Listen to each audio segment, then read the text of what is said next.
Magandang araw mga kaibigan. Pag-usapan natin ang lumalakas na sigaw ng sambayan ng Pilipino. Bring home FPRRD. So, sa una, simula sa prayer rallies or candle lighting ceremony. Sinundan ng mga protest or march rally, motorcade rallies. Ito, panibagong forma, boses ng taong bayan para may paabot ang sentimento ng Pilipino na pabalikin ang aming mahal na Tatay Digong. Ito, sangguniang panlunsod resolution sa Kidapawan City sa Cotabato. Galing. And by the way, i-shout out ko ang aking mga kaibigang researcher, si Yodora at saka si Chris Torres. Sila ang nagpapadala sa akin itong mga articles o post na ito. 747 DXND Radio Bida, Kidapawan City. Okay, just in.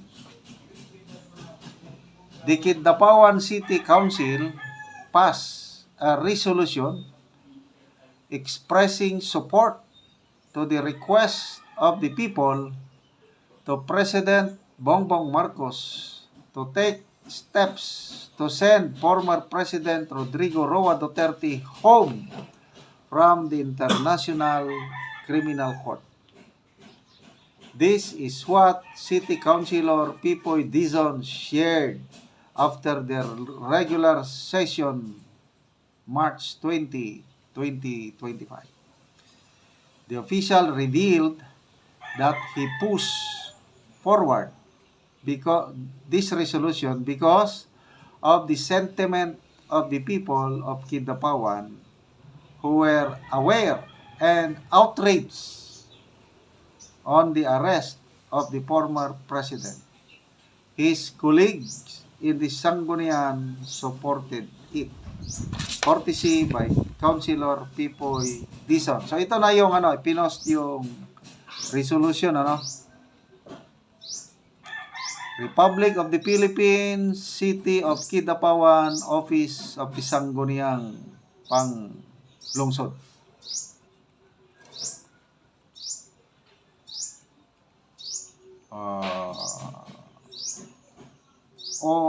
A resolution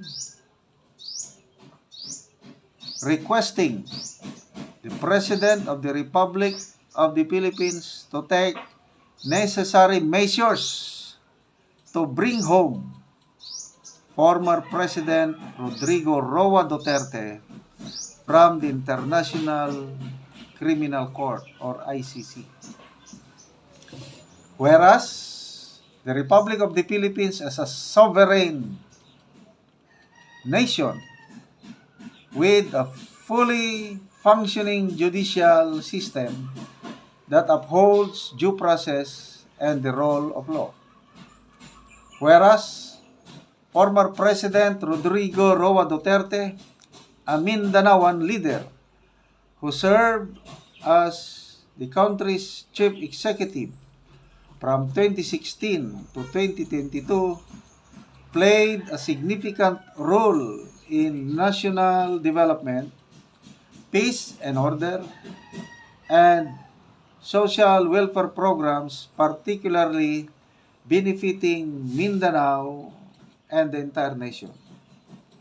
Whereas, despite the Philippines' official withdrawal from the International Criminal Court in 2019, the ICC has continued its investigation into alleged crimes committed during the former president's administration.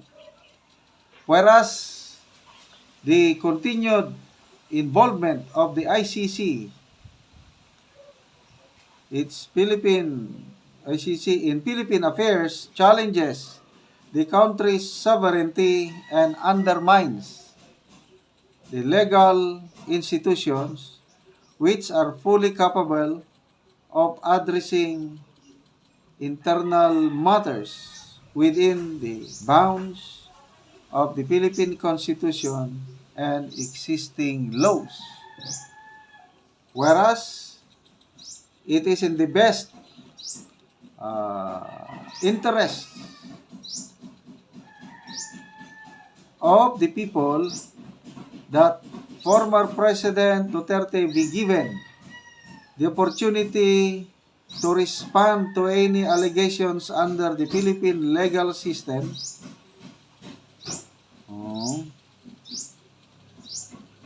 Respect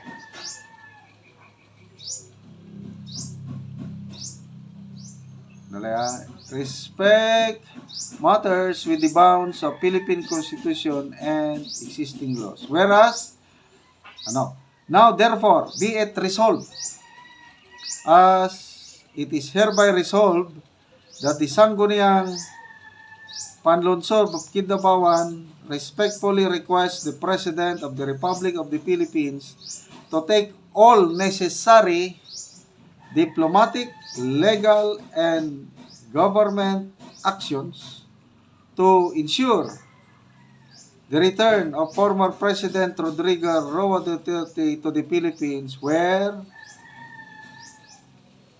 he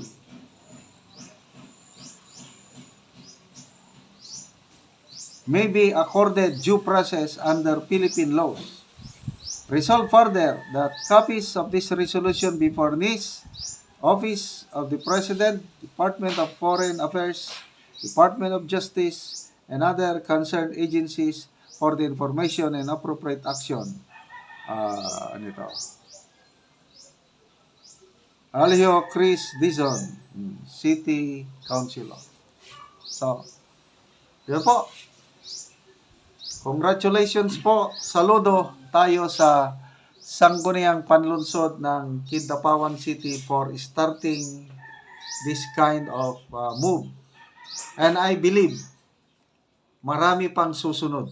Tingnan nyo yung sub-Saharan level journalist, yung minalit niyang Mindanao, si Richard Hilarian. So nagsimula sa yung persona non grata na resolution sa Bella City, El Salvador City, Lantapan, Bukidnon. I believe maraming mga LGU pa na susunod mag-declare sa kanya na persona non grata. And sana nga marami pang LGU dito sa Mindanao na mag-issue ng ganito, expressing yung sentiment ng katawan na bring home our beloved President Rodrigo Roa Duterte. Salamat mga kaibigan sa inyong pagsubaybay sa ating channel. Nakakatulong kayo ng malaki sa Tribong Talandig dahil ang income sa channel na ito is tulong talandig. Namimigay tayo ng yero at pako para maayos, ma-repair ang sira-sira nilang bahay. Panoorin nyo ang video na ito. Mauna ni ay ang kadtong yero nga gideliver nga 150 ka buok og karon among ning i-distribute ibahin bahin namo sa kada usa nga magbalay. So usapod ni si ante sa matagaan namo og gero kay ang iyang balay ingon ani na ang kahimtang og atong tan-aw ante sa sulod imong balay. Mauna ni si ang balay ni ante nga matagaan namo og gero. Mga luag na gid kaayo ang bulsot sa iyang balay og kung mag-ulan o wala na daw nila ani masilungan kay makita man pud nato gid nga bulsot na gid kaayo. Og karon ante unsa man imong maistorya nga natagaan na ka og pero lansang pako Plincent og karon dili na dayon ka maulanan kung makatop na ka. Salamat gid kaayo sa inyong kuan. Salamat sa Ginoo og labi na sa nagatan-aw sa video. Salamat kaayo sa inyo ha. Oo, nga natabangan na mo ante. Natabangan ko ninyo. Di na gid ko kakaulanan. Salamat kaayo. Oo, di na ka maulanan. Labi na nga ingon ani ante ang imong balay. Oo, labi na nga mailisa na ang akong. Mailisdan na karon ang imong atop. So mag-atop ra mo karon. Mag-atop ra mi karon kay para kuan. Oo. Salamat kaayo sa inyo. Oo. Labi ante kung gabi asa man mo matulog diri lang gihapon. Diri gyapon mi. Ang ulan Gantos na mi sa ulan. gasaluron lang. Gasaluron na nabog kuan baldi. balde. Mm. Muna ni ang balay ilang ante. So, lisod gyud kay ang ilang meron nga putol namang gyud ang uban. O, kuan gyud kanang tuluan na gyud sila kay makita gyud nato sa ilang atop nga daghan na kayong bulsot-bulsot.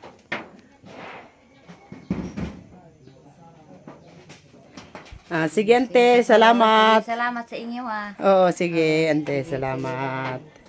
Oo.